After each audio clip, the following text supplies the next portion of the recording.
हाय beautiful souls, कैसे हैं आप सब। आई होप कि आप सब अच्छे होंगे। यदि आप अपनी आत्मा की जागृति करना चाहते हैं और ध्यान के माध्यम के द्वारा आध्यात्मिक मार्ग पर चलना चाहते हैं तो यात्रा शुरू करने से पहले आपको कुछ बातों का ध्यान अवश्य ही देना चाहिए। तो ये बातें हर एक साधक को जानना ज़रूरी होता है ध्यान साधना शुरू करने से पहले। तो सबसे पहले आपको ये बात जानना ज़रूरी होता है कि आप अपनी आत्मा की जागृति क्यों करना चाहते हैं। दूसरा है, आपका एक निश्चित लक्ष्य होना चाहिए कि आप अपनी आध्यात्मिक यात्रा को अंत तक पूरा करेंगे। क्योंकि कभी कभी ऐसा होता है ना कि हर एक साधक के साथ में ऐसा होता है कि वो एक साथ में कई सारे साधना करना चाहते हैं। जैसे वो चक्रा हीलिंग कर रहे हैं, फिर उसके बाद में उनकी इच्छा हुई कि वो त्राटक सीखना चाहते हैं, फिर उनकी इच्छा हुई कि वो टेलिकनेस सीखना चाहते हैं। तो इस तरह से उनका मन होने लगता है। तो यहाँ पे मैं यही बताना चाहूँगी कि आपका एक निश्चित लक्ष्य होना चाहिए कि आप जो भी साधना कर रहे हैं केवल उसी को करें और उसे अंत तक पूरा करें। तीसरा है, आपको ईश्वर पर और स्वयं पर विश्वास होना चाहिए।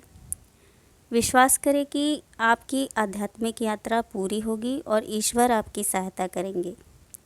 क्योंकि बिना विश्वास के इस आध्यात्मिक यात्रा में आप आगे नहीं बढ़ सकते हैं। तो विश्वास ज़रूर होना चाहिए।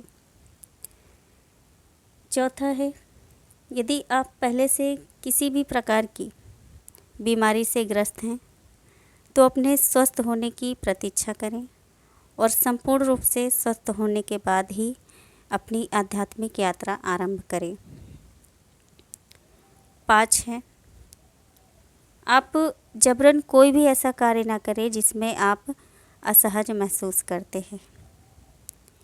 यानी कि कभी कभी ऐसा होता है ना कि आप किसी के कहने से ध्यान साधना शुरू करने लगते हैं, या फिर आपने किसी को देखा तो उनकी बातों में आकर आपने ध्यान साधना शुरू करने लगे, लेकिन आपका अंदर से मन नहीं है ना। तो ऐसा ना करें, जबरन कोई भी ऐसा कार्य ना करें। क्योंकि देखिए, जबरन कोई भी कार्य करके आप सफलता हासिल नहीं कर सकते हैं। तो आप जब अंदर से इच्छुक हों, यानी कि आपकी इच्छा होनी चाहिए, तभी आप उसको आरंभ करें। 6 है, यदि आप किसी गुरु के द्वारा या किसी ऐसे व्यक्ति से जो आध्यात्मिक मार्ग में सहायता प्रदान करता है मार्गदर्शन चाहते हैं तो आपको बच्चा बनना पड़ेगा। आपका मन हृदय बच्चों जैसा होना चाहिए जो सिर्फ सीखना चाहता है। क्योंकि अगर बच्चा नहीं बनेंगे फिर ऐसा मन होगा कि आप ऐसा क्यों कह रहे हैं, मैं ऐसा क्यों करूं, या फिर ऐसा क्यों करना चाहिए। तो बहुत सारे सवाल मन में आते हैं।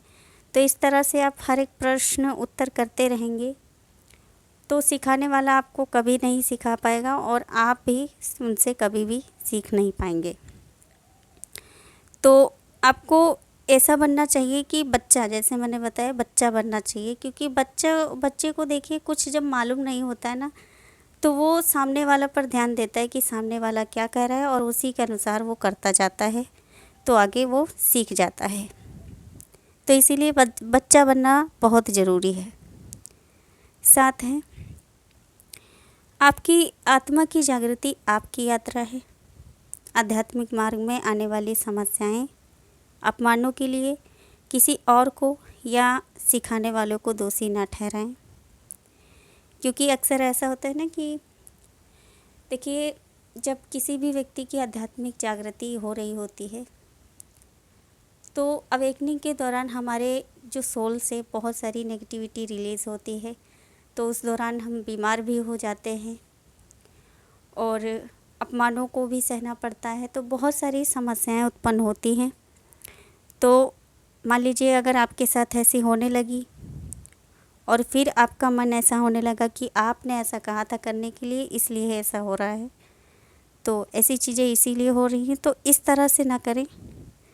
सबसे पहले आपको ये नहीं करना चाहिए कि आप किसी और को दोषी ठहरा रहे हैं। आप पहले खुद को जांचें और खुद में सुधार करें। सात है, अपनी आत्मा की जागृति के दौरान आत्मनिर्भर बनने का प्रयास करें। पूरी तरह प्रत्येक बातों और कार्यों के लिए सिखाने वाले पर निर्भर ना रहें, क्योंकि अधिकतर ऐसा होता है, साधक का मन ऐसा हो जाता है कि जब भी वो किसी भी गुरु के द्वारा या किसी भी ऐसे व्यक्ति के द्वारा जो आध्यात्मिक मार्ग में अगुवाई करते हैं, सिखाते हैं, मार्गदर्शन प्रदान करते हैं, तो उनके द्वारा जब वो गाइडेंस ले रहे होते हैं साधक, तो हर एक बातों के लिए वो अपने सिखाने वाले पर डिपेंड रहते हैं।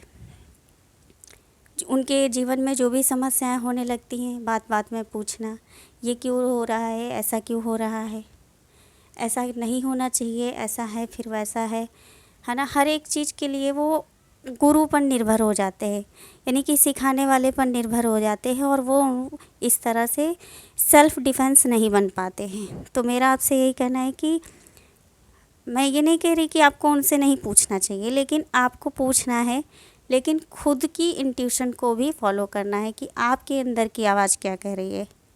क्योंकि देखिए, प्रत्येक आत्मा की जो कर्म होते हैं वो भी अलग होते हैं, और हर एक सिचुएशन अलग होती है, तो उसके अनुसार उनकी आध्यात्मिक यात्रा में जागृति के दौरान समस्याएं आती है, उनके कर्मों के अकॉर्डिंग।